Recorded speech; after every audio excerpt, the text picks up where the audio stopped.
Никој не ми кажа дека одложувањето носи тежина.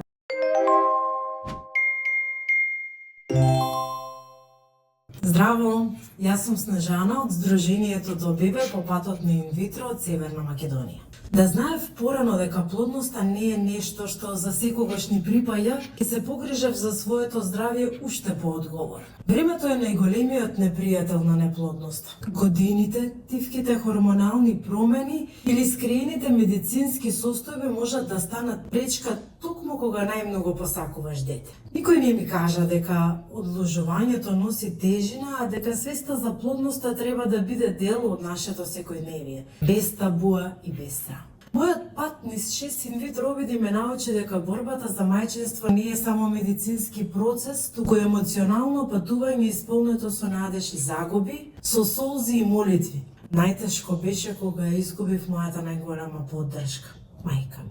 Таа беше првата што ме однесе на гинеколог, првата што ми рече ќе успееш и гласот што секогаш ми повторуваше: не се откажувај. Би сакала другите да знаат дека свеста за плодноста значи дар на времето. Можност на време да се постават прашања и да се донесат одлуки. Неплодноста не е крај, туку пат исполнет со сила и љубов. Моите близнаци денес се жив доказ дека чудата постојат, иако времето се обидуваше да ми ги украде.